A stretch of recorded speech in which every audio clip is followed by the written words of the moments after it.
Fala pessoal, eu sou o Diego Souza, esse é o nosso canal Falando de Flu e no vídeo de hoje a gente vai trazer muitas informações sobre o Fluminense, confirmação de saída de um jogador, vamos falar também sobre um pouquinho sobre a proposta que o John Arias recebeu e também falar um pouco sobre esse jogo, né? Fluminense Volta Redonda, jogo que acontece hoje às 21h30 lá no Raulino de Oliveira e retornos importantes para o time do Marcão e eu vou falar o porquê que esses caras estão retornando na minha visão.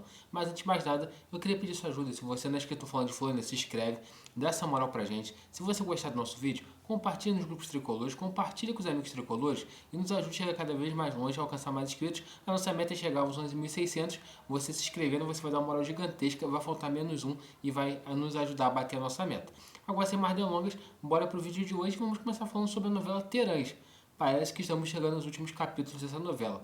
O jogador uruguaio parece agora sim ter acertado sua ida para o time do Peñarol. Segundo notícia do GE, o jogador chegou a um acordo com o time tricolor, com o time uruguaio, onde ele vai sim para o Peñarol. E o que mais estava tendo entrave, até postei no vídeo de ontem, que eu achava que era uma questão salarial, porque o Terãs não recebe um salário muito pequeno no Fluminense.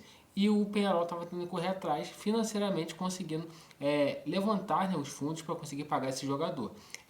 Nessa matéria também traz a informação que teve um time brasileiro também que procurou o jogador. O Sport chegou a fazer contatos com o Fluminense para saber informações sobre o Davi Terãs, só que o negócio não avançou devido ao salário. O Peñarol ofereceu o dobro do salário para o Terãs do que o Sport tinha condições de pagar e por isso o jogador vai para lá. Só que a única coisa que a gente tem que destacar aqui de uma forma negativa do ano de 2024 Fluminense, que algumas decisões tomadas em 24 estão refletindo diretamente em 25, é a questão de 14 milhões de reais que pagamos no Terãs.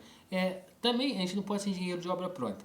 Quando o Terãs veio, muitas pessoas gostaram do nome do Terãs, muitas pessoas até incentivavam que o Terãs tivesse a oportunidade esse ano. Quando acabou a temporada, que a gente ficou vendo o total descomprometimento dele, não cumprindo os planos lá que tinha que ser cumprido pela comissão do Fluminense, e acabou que no final das contas ele não fica para esse ano. Qual que é a nossa expectativa? Que ele consiga para o Peñarol fazer uma boa temporada lá no Peñarol. E a única coisa que não ficou claro para mim é que em alguns momentos tinha a informação que o Peñarol teria a obrigação de comprar o Terãs no final do contrato. Eu não sei se isso foi fixado ou não, mas caso não tenha sido fixado, esperamos que ele consiga pelo menos jogar bem lá para o Fluminense reaver um pouco desses 14 milhões. E a notícia positiva é que com o empréstimo do Terãs, o Fluminense deixa de pagar os salários dele, e não é um salário barato. Então vai ter uma economia na folha salarial desse jogador aí, que é algo interessante para a gente poder debater. Um outro ponto também que eu nem falei no início, mas eu quero trazer aqui, é os valores pagos no Canóbio. 6 milhões de euros que o Fluminense vai pagar no Canóbio.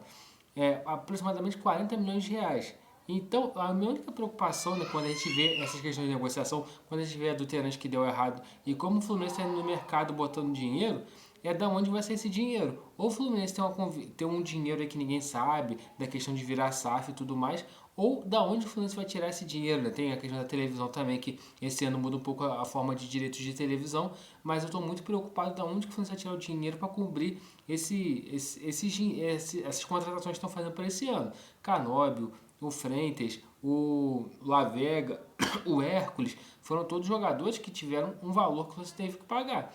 Então me preocupa um pouco, né, como que vai ser realizado esses pagamentos. Bom, Marcelo Taluga veio de graça, René veio de graça, Paulo Baia veio de graça, mas alguns o Fluminense teve que ir lá e pagar os clubes. Então isso é um ponto que a gente tem que ficar atento, da onde vai sair esse dinheiro. Eu vou até gravar um vídeo depois falando única e exclusivamente dessa situação, da onde o Fluminense pretende tirar esse dinheiro para pagar essas contratações que vem fazendo. O Fluminense ultrapassou a casa de 100 milhões de reais de contratação nessa janela de transferência. Então, se juntar com a do meio do ano, é um valor muito alto e eu quero ver da onde vai sair todo esse investimento. E também, para dar uma passada rapidamente aqui, o Zenit da Rússia voltou a apresentar uma proposta oficial pelo John Arias. Só que o jogador não tem o interesse de jogar na Rússia, por alguns motivos. Né? A gente sabe a situação que o país vem vivendo nesse momento, né? Lá com a Ucrânia. Então, o John Arias acha que isso pesa para ele não querer jogar lá. E também pelo fato de ele ter o sonho de jogar a Liga dos Campeões da Europa. E nesse momento os times da Rússia estão impedidos de jogar devido à situação, uma sanção imposta pela UEFA de eles não poderem jogar a Liga dos Campeões da Europa. Só que a única coisa que me preocupa dessa questão do John Arias receber uma proposta da Rússia nesse primeiro momento não aceitar, são alguns pontos. Eu lembro que no final do ano passado, do ano retrasado, no final de 2023 para 2024, o Nino era um jogador que era falado em vários clubes, né? Ah, o Nino fala da Itália, da Inglaterra, não sei aonde. Só que, nada se concretizou. E a única proposta que se concretizou efetivamente pelo Nino foi no Zenit. E quando chegou a proposta do presidente, o Nino aceitou. Para minha surpresa, o Nino seria pai, acho que do segundo filho dele, da segunda filha dele. E eu falei, pô, o cara vai para um país, na Rússia, com toda a situação que está vivendo, e ele aceitou, porque ele queria jogar na Europa, o salário seria muito mais alto e tal, e ele foi embora. Será que o John Arias também pode ter esse pensamento? Cara, será que eu não vou ter mais uma outra chance, eu vou acabar indo?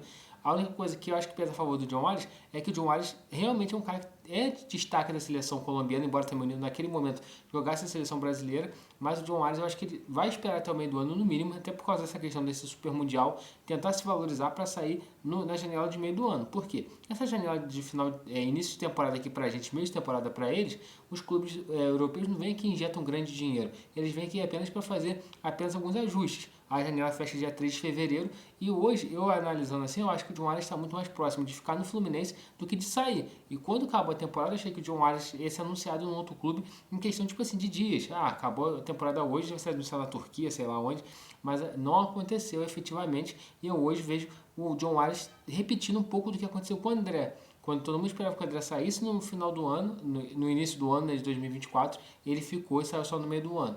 E eu acho que o John Arias caminha para essa mesma situação. Espero que realmente aconteça isso, porque o John Arias é um bom jogador. Eu acho que é um cara que vai agregar muito ao Fluminense até o Super Mundial. E jogando o Super Mundial bem, igual ele tem tudo para jogar, a chance dele conseguir ir para um clube de maior expressão é muito grande. Então tomara que o Fluminense consiga fazer essa manutenção. E a proposta de renovação de contrato do Fluminense por mais 4 anos que o John Arias recebendo mais de R$ 1 milhão continua na mesa. Então ele pode até tentar fazer essa renovação de contrato para ficar no Fluminense e quando chegar a proposta, talvez ele ir embora. Eu acho que você não vai tentar essa renovação de contrato porque senão, com certeza, as cláusulas para ele sair do Fluminense vão ser muito mais duras do que são nesse momento. Então acho que por isso que ele não vai aceitar, mas tem um certo otimismo no Fluminense. De caso não tenha um acerto até dia 3 de fevereiro, que essa conversa por uma renovação de contrato possa ser retomada.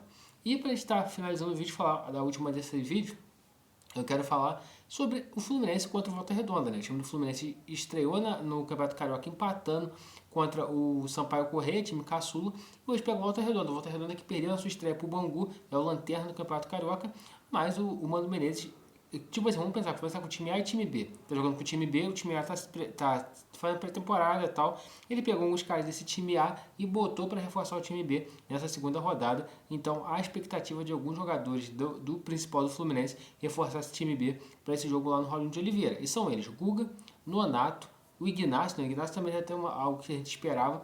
Devem reforçar o time do Fluminense, além de Freitas, que foi regularizado. Então a gente pode ter mais um reforço estreando com a camisa do Fluminense. Pensando nisso, como que deve ser o time do Fluminense que vem a campo, né? Deve ser Vitor Eudes no gol, Guga na lateral direita, porque aí me uma outra dúvida, será que o Felipe Andrade não agradou a comissão técnica na lateral direita? Mas o Guga deve vir para a lateral direita. Na zaga, Manuel e o Davi está sendo mantido, né? Mas ainda pode ter uma troca ali, né? Ou pelo Ignacio ou pelo próprio Freitas, mas o Freitas treinou na lateral esquerda.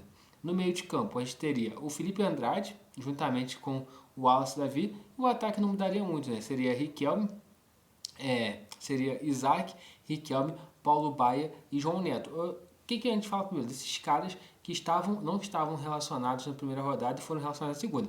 O Freitas foi única e exclusivamente questão de ser regularizado. A partir do momento que ele estava regularizado, ele vai ser relacionado. Nonato e Guga eu vejo já por uma outra ótica. O Nonato ele tem contrato com o Fluminense até o meio do ano.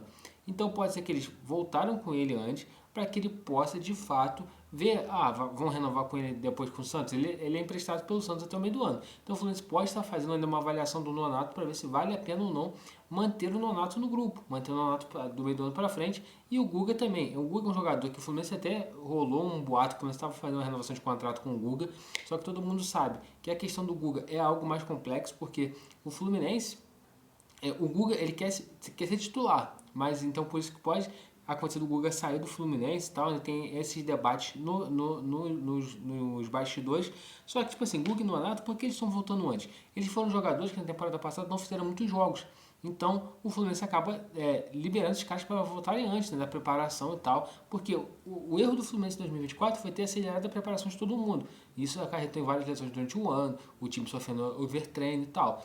agora eles estão pegando alguns jogadores específicos e liberando. Foram jogadores que não foram tão desgastados na temporada passada. Então isso é algo aceitável, algo que a gente vê até com os bons olhos, mas a gente precisa aguardar mais para ver como que esses caras vão jogar. E também, é claro, o Fluminense precisa somar pontos, porque quando os titulares voltarem, os principais jogadores voltarem, a gente já vai estar indo para a quinta rodada. Então o Fluminense vai precisar ter feito uma gordurinha aí para somar pontos e conseguir se classificar no mata-mata. A maior parte dos times do Cariocas que não conseguem se classificar para o mata-mata do Carioca quando chega nessa parte agora, no início do ano, acaba perdendo muitos pontos e depois não consegue se recuperar, né? Então vamos ver como que vai ser essa situação exclusiva do Fluminense. Então pessoal, esse é o vídeo de hoje. Se você gostou, quero te pedir, deixa seu like aqui no vídeo, dessa moral aqui falando de Flu, compartilhe esse vídeo com algum amigo seu tricolor, convida ele para conhecer o Falando de Flu e aqui no link do primeiro comentário, se você ficou até aqui, tem no primeiro comentário aqui fixado, tem um link para o grupo do Falando de Flu. Clica aqui, entra lá e vem ajudar a gente também.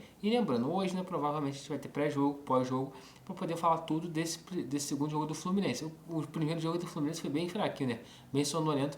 E esperamos que esse jogo tenha mais emoções e a gente possa conquistar nossa primeira vitória em 2025. Então, pessoal, muito obrigado a todos, saudações tricolores e até mais tarde.